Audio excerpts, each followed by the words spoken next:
सुबह का प्रोग्राम था, लेकिन सुबह बारिश हो गई तो थोड़ा लेट हुआ। तो हम ये सोचते थे, आता हुए हम जब चल रहे थे कि पता नहीं कितने लोग मिलेंगे नहीं मिलेंगे, लेकिन इतिहास आपने रचा, इतनी बड़ी संख्या और कितनी बड़े जोश के साथ आप यहाँ पे कांग्रेस पार्टी के आपको बधाई।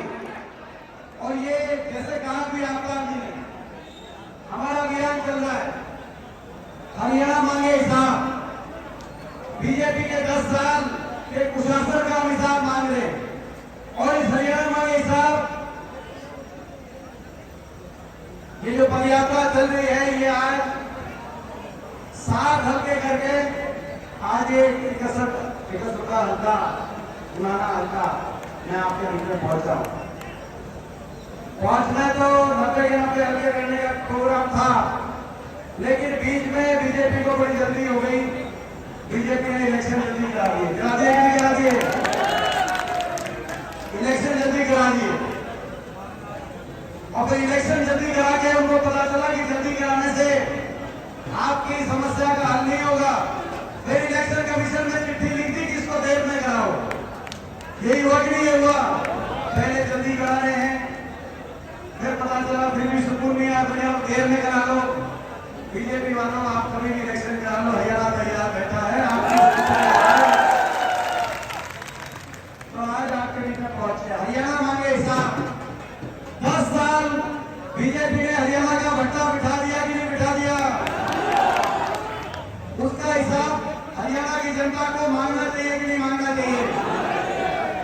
आज देश में सबसे ज्यादा बेरोजगारी हरियाणा में है, उसका हिसाब मांगना चाहिए कि नहीं मांगना चाहिए? देश में सबसे ज्यादा महंगाई हरियाणा में, हिसाब मांगना चाहिए कि नहीं मांगना चाहिए?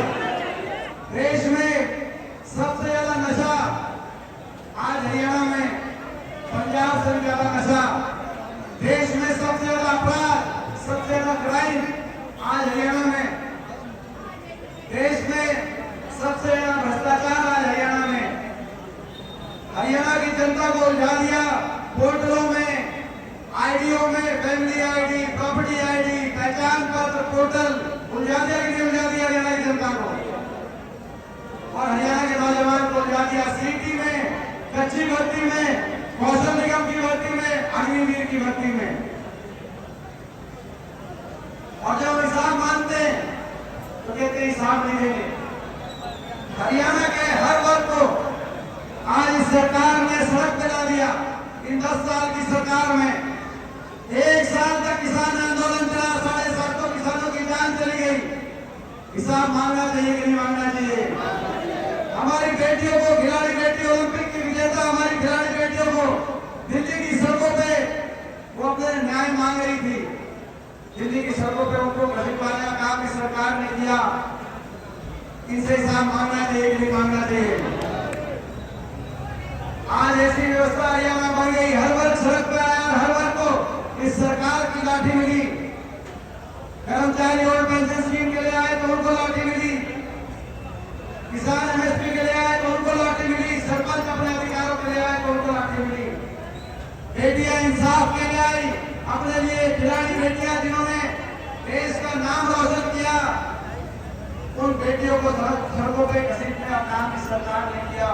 और जब हम हिसाब मांग रहे हैं, जब मैंने अपनी पदयात्रा शुरू करी, करनाल से शुरू करी मैंने पदयात्रा, और जब हिसाब मांगने की बात आई तो बीजेपी के बड़े बड़े नेता आए, दिल्ली से आए, इनके बड़े बड़े मंत्री आए, बड़े बड़े नेता आए, मैं नाम किसी का नहीं लेना चाहता, लेकिन आए और कहा कि हुड्डा साहब आप हमसे हिसाब क्या लोगे? ये बीजेपी है, बीजेपी किसी को हिसाब नहीं देती, हम तो आपसे हिसाब मांगे। मैं उनको कहना चाहता हूं, जब बीजेपी के बड़े बड़े नेता आके हरियाणा में रैलियां करके कह रहे हैं हिसाब नहीं देंगे, कहीं और आपकी बात चल जाती होगी, लेकिन बीजेपी वालों सुनो, ये हरियाणा है प्रधान, ये हरियाणा है प्रधान, हरियाणा के लिए है। ये हरियाणा वाला सीधा आदमी होता है, हरियाणा का आदमी ठगा जाता है, हरियाणा का आदमी ठगा जा सकता है, सीधा है, शरीफ है, लेकिन जो ठग के जाता है, जो ठग के जाता है उससे हरियाणा का आदमी हिसाब लेना भी जानता है, उसका हिसाब चुकता भी जानता है। ये हरियाणा है, तो हिसाब तो हम लेंगे। और रिपोर्ट बीजेपी के पास चली गई कि हरियाणा में लोगों ने मन बना लिया बदलाव का, बीजेपी को सत्ता से बाहर करके कांग्रेस की सरकार बनाने का। जब रिपोर्ट चली गई तो बीजेपी ने सब कुछ बदलना शुरू कर दिया। बीजेपी ने सबसे पहले अपने उप मुख्यमंत्री को बदला कि नहीं बदला उप मुख्यमंत्री, वो भी आजकल घूम रहे हैं, कहीं घूम रहे हैं, उनके बारे में क्या कहूं। पहले समझाया था तो समझे नहीं, वो भी घूम रहे हैं इधर उधर। पहले उप मुख्यमंत्री को बदला, फिर अपने प्रदेश अध्यक्ष को बदला, पूरी कैबिनेट को बदली, फिर अपने मुख्यमंत्री का चेहरा भी बदल दिया कि नहीं बदल दिया, सबको बदल दिया। फिर चुनाव की तारीख बदल दी, और फिर तारीख बदल के दोबारा से तारीख बदलने की अर्जी दे दी। लेकिन अपना घमंड नहीं बदला, अपना अहंकार नहीं बदला, अपनी तानाशाही नहीं बदली, अपना घमंड बदलते, अपना अहंकार बदलते, अपना घमंड और अहंकार नहीं बदला। अब आप क्या बदलोगे बीजेपी वाले? अब आप क्या बदलोगे? आप अपना बीजेपी वालों, आप अपने चेहरे बदलते रह जाना है। जनता हरियाणा की हम सरकार बदलने जानते हैं। हरियाणा में कांग्रेस पार्टी की हरियाणा के कोने कोने से एक ही आवाज आ रही है, बीजेपी की सरकार जा रही है, हुड्डा साहब के नेतृत्व में कांग्रेस पार्टी की सरकार आ रही है। और आप हिसाब हमने मांगा था आपसे, आपने हिसाब नहीं दिया, लेकिन मैं हिसाब आपको देना चाहता हूं। बीजेपी वालों, आप हिसाब मत देना, लेकिन हमारा भी हिसाब सुन लो। आज अब वो हिसाब ये है, लोकसभा चुनाव में बीजेपी को हरियाणा ने किया था, आप कर दिया था कि नहीं कर दिया था? कितनी सीट आई बीजेपी की? 5 हार गए। पिछली बार कितनी थी? 10 सीट पे बड़ी मुश्किल से 40 विधायक आए थे। दुष्यंत चौटाला बनवा गया ना, तो पिछली बार लोगों ने तो पिछली बार पलट दिया था। अब 5 आए, बड़ी मुश्किल से बच गए कि हमारी सीट भी बच गई थोड़ी सी। तो बीजेपी वालों, आप हिसाब नहीं देते तो हमारा हिसाब सुनना। लोकसभा चुनाव में आपको किया था हाफ, विधानसभा चुनाव में कर देंगे आपको साफ। ये लड़ाई हरियाणा के भविष्य को बचाने की लड़ाई है। ये लड़ाई हरियाणा के नौजवान के भविष्य को बचाने की लड़ाई है। ये लड़ाई बाबा साहब भीमराव अम्बेडकर जी के संविधान को बचाने की लड़ाई है।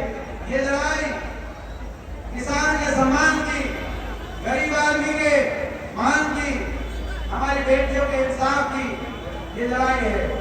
ये लड़ाई हरियाणा को और मेवात को आगे लेके जाने की लड़ाई है। मैं नमन करता हूँ मेवात की इस देशभक्त धरती को, मैं नमन करता हूँ। जब जब कभी देश पे कभी कोई बात आई, कभी देश के दुश्मन ने देश को गरीब नजर से देखा, तो सबसे पहले कोई खड़े होकर आया तो मेवात से मेरा भाई खड़ा।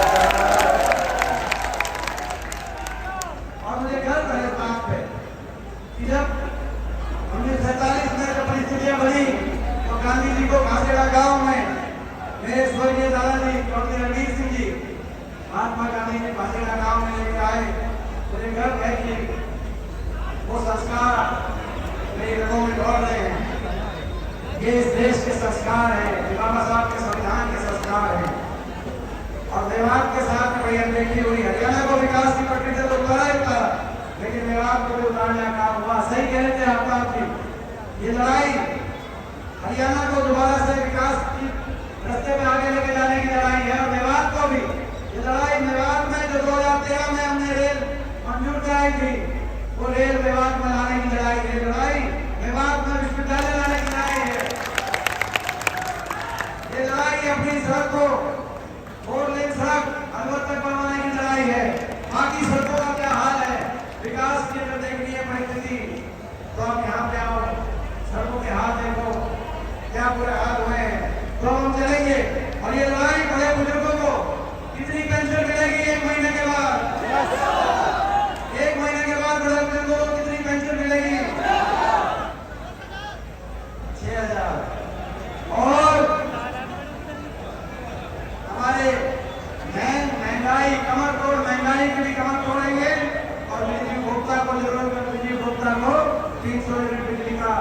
राहत दिलवाने का काम करेंगे। तो महंगाई को भी हटाने की लड़ाई है, ओल्ड पेंशन स्कीम कर्मचारी को किसान को एमएसपी दिलाने की लड़ाई है। हरियाणा के नौजवान को 2 लाख जो पक्की सरकारी नौकरी उन्होंने खत्म कर दी, 2 लाख नौकरियों की पक्की भर्ती दिलवाते हुए हरियाणा के नौजवान को रोजगार के रास्ते पे अच्छे उनके भविष्य को बनाने की लड़ाई है। तो भाई इस लड़ाई में आपसे पूछना चाहता हूँ, आपको याद हो जब हमारी सरकार बनी तो जितना 10 साल विवाद के लिए कर सके, चाहे वो मेडिकल कॉलेज की बात हो जिसका इन्होंने देख रेख नहीं करी, शहीद हसीन हसन का मेडिकल कॉलेज अस्पताल की बात हो, विवाद को जिला बनाने की सुनत हो, चाहे विवाद में जो एक बात हुई बता रहे थे मुझसे पहले वाली कोई बात हुई आपके बीच में कहूँगा, चाहे रेलवे परियोजना की बात हो, चाहे उसमें कोटा झील की बात हो, चाहे स्कूल आरोही स्कूल की बात हो, आईटीआई की बात हो, विभाग में शिक्षा के स्तर को आगे बढ़ाने की बात हो, जो तो कर सके थे हमने कहा। 10 साल से विभाग विकास में कभी से उतर गया। अब मैं आप सबसे पूछना चाहता हूँ भाई ये इस संघर्ष में ये संघर्ष 10 साल से इनसे लड़ रहे हैं, 10 साल से बीजेपी से 10,000 मीटर की दौड़ थी, 10,000 मीटर की दौड़, आखिरी 100 मीटर बचे हैं, आखिरी 100 मीटर आप आगे हो, लेकिन इस 100 मीटर में भाई आप बड़े समझदारी से चलना पड़ेगा कि नहीं चलना पड़ेगा? बड़े समझदारी से आखिरी ये 10 साल की लड़ाई, संघर्ष, हरियाणा महिला हरियाणा को आगे लेके जाने का संघर्ष, तो भाई आपका साथ, आपका पूरा साथ मिलेगा तो एक बार हाथ उठा करके बताओ कि आपका पूरा साथ नहीं मिलेगा। और भाई जिम्मेदारी हुड्डा साहब जब आए थे तो उन्होंने एक बात कही थी कि ये 5 सीटें हैं, कही थी कि नहीं कही थी? ये 5 सीटें हैं, ये 3 और आसपास की भी, ये सारी की सारी सीट आपकी जिम्मेदारी है कि भाई यहाँ पे विवाद किसी पीछे ना रहे, पूरे हरियाणा बदलाव होगा, लेकिन ये भी 5 की 5 सीट आप कांग्रेस पार्टी की झोली में डालने का काम करना। और ये प्रस्ताव पारित है, हाथ खड़े करके बताओ। तो आप चलेंगे बहुत तेजी से चलेंगे, यहाँ पे हमारे स्टेज के पीछे चलने की व्यवस्था बनाई है।